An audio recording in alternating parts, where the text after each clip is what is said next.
Good morning, good afternoon, good evening. The ZANU-PF government is debating amending the constitution. I think two key points they're trying to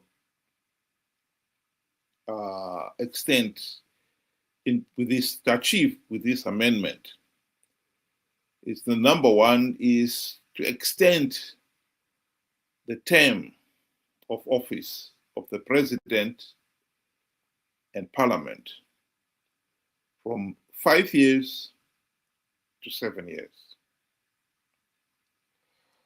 I've discussed this aspect in an earlier video, which you can refer to. The second aspect they're trying to achieve, key aspect they're trying to achieve, is to insulate the regime from another coup, a repeat of the 2017 military coup. It is no secret that Mnangagwa has fallen out with his colleagues who together staged the military coup of 2017. It was an open secret that after the military coup of 2017, he had agreed that he will serve one term and then hand over to his vice president, Chiwenga, who was the army commander at the time of the coup. His reward for staging the coup.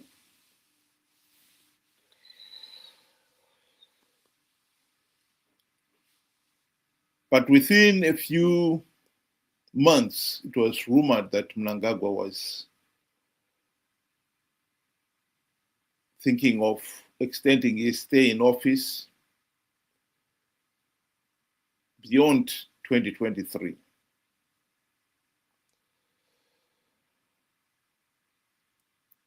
And this made him fall out with the army.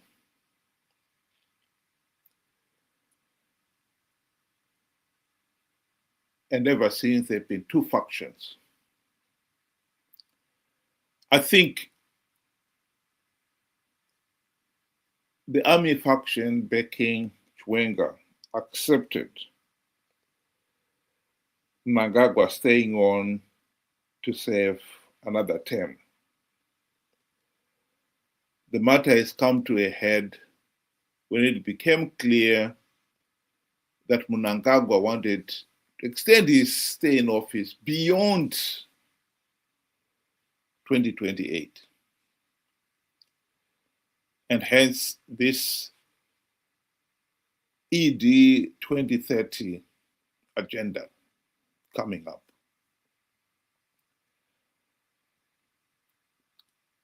I think the division within the ZANU-PF ruling party,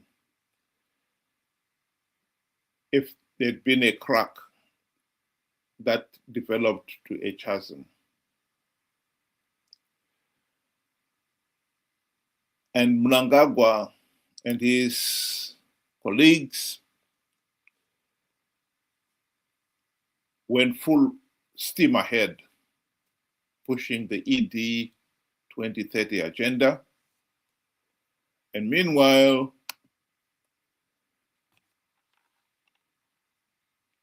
Chiwenga and his supporters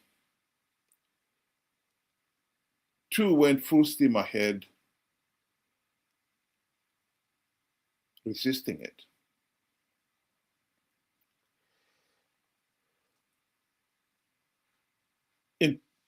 At the beginning of 2025, when the late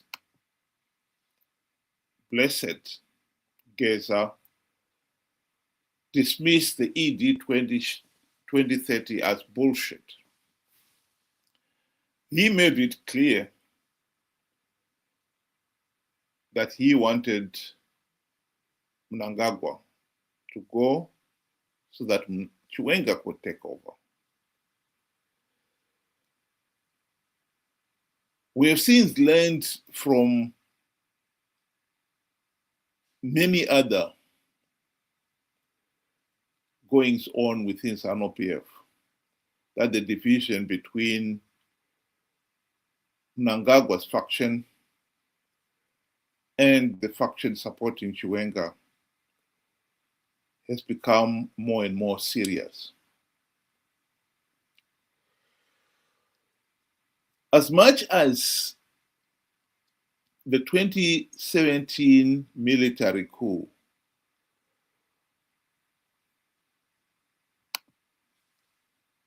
both Mnangagwa, Chiwenga, and everybody realized that that was illegal.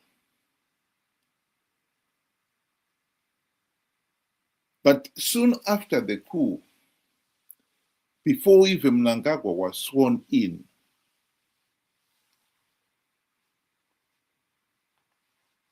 they sought to sanitize the military coup. And what they did was simple.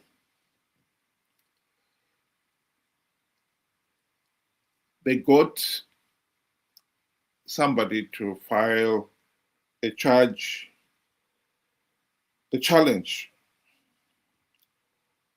of the military coup.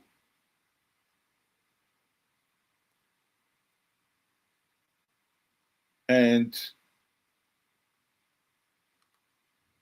High Court Judge George Chiweshe presided over the case.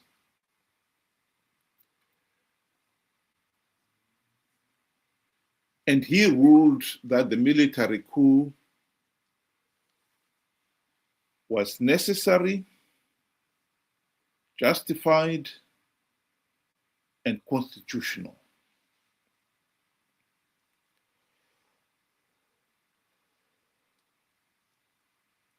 That opened a Pandora's box. The genie was out of the bottle. Because that ruling said the army could stage a coup to remove the government of the day. They needed it. They are the ones who had staged that military coup. So they were just only legalizing their own actions. That's all very well. But now Mnangagwa finds himself in a situation where he has fallen out with the army. As much as he has tried to change the leadership of the army, he cannot be 100% confident that he has managed to achieve that. So this constitutional amendment that is being debated that was debated by the SANU-PF cabinet, and it's going to be tabled in Parliament. One of the big things that they hope to achieve is to end the precedents that they had set in 2017. I am not a lawyer, but I can tell you that constitution never said it was constitutional for the army to stage a coup. No constitution could ever allow that kind of nonsense. And they knew it. George Chiweshe was only speaking on behalf of the coup leaders. But having set that precedence, they now found themselves in a situation where it could happen again. The amendment, apparently, is going to amend the present constitution and replace the phrase to uphold the constitution. The government also plans to amend the functions of the Zimbabwe Defense Forces, replacing their duty to uphold this constitution with the wording requiring them to act in accordance with the constitution. I'm not a lawyer, but I can tell you that the swapping of one phrase for another, if it was constitutional to stage a coup to uphold the constitution, it will also be constitutional to stage a coup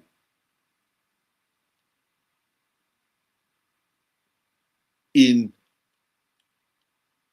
acting in accordance with the constitution. No amount of tampering, in this case, is permissible.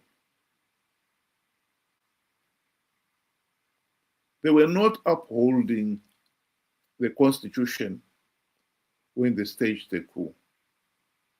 That is a fact. And indeed, the army failed to uphold the constitution when they let ZANU-PF blatantly rig the elections.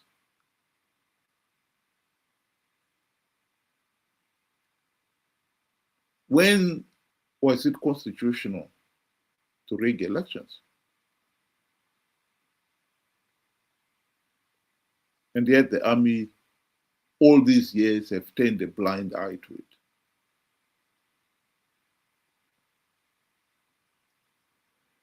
I think what we are looking at here is that if the army truly want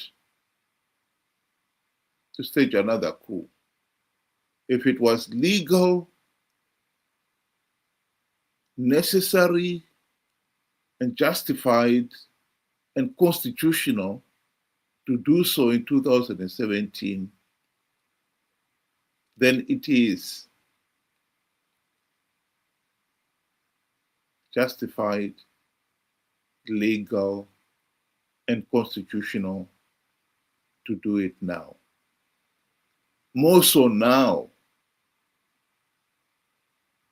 when clearly this government, this regime, this Mnangagwa administration is seeking to violate everything, even common sense in the present constitution.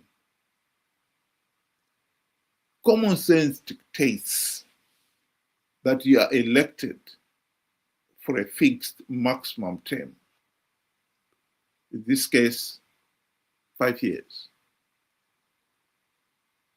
It does not make any sense for those who are elected. Once elected, they then sit down and decide that they are going to extend their stay in office by 2 years.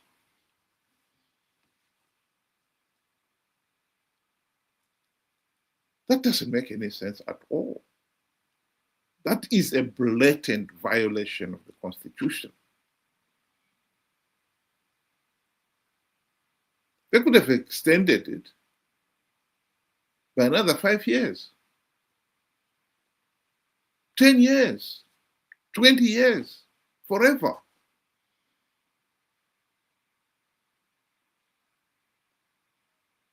I think there's no doubt that what Mnangagwa is proposing to do with this amendment is the most blatant violation of the Constitution with far-reaching consequences. If those who are elected into office can decide to extend their stay in office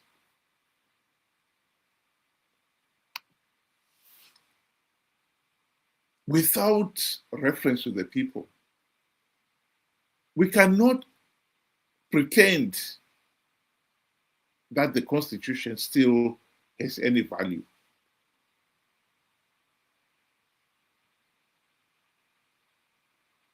This Constitution clearly says the people must have a meaningful say in the government of the country. That is at the heart of the Constitution. What Mnangagwa is proposing with this amendment is saying that the people have had their say. Now it is for him and his elected officials to do as they please.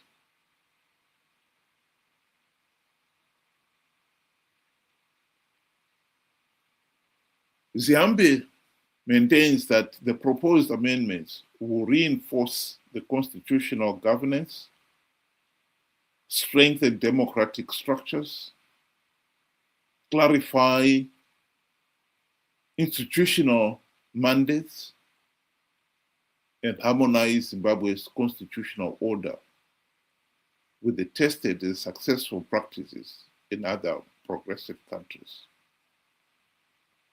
This is all nonsense.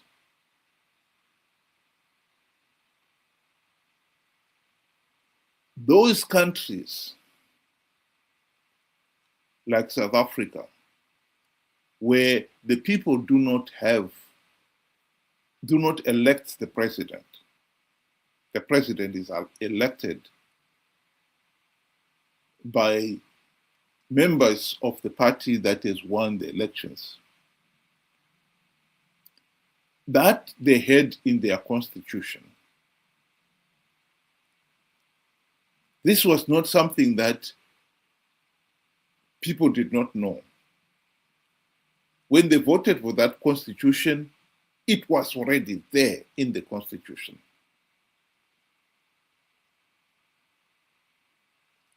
So for Zimbabwe to say we are being progressive, we are copying what other countries are doing, you are abandoning your constitution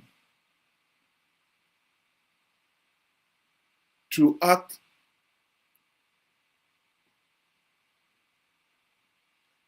like another country's constitution without the people having a meaningful say in that.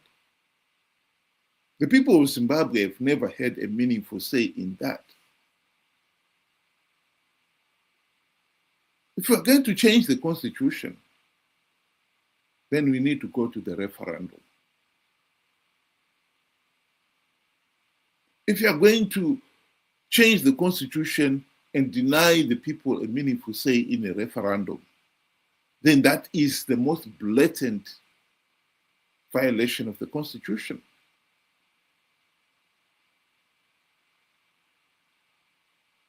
And the army, if it was justified, legal, and constitutional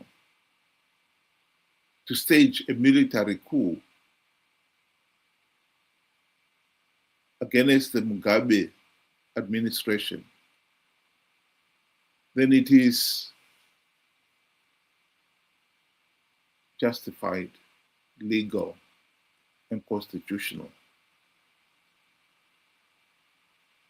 to stage a military coup against this Mnangagwa administration.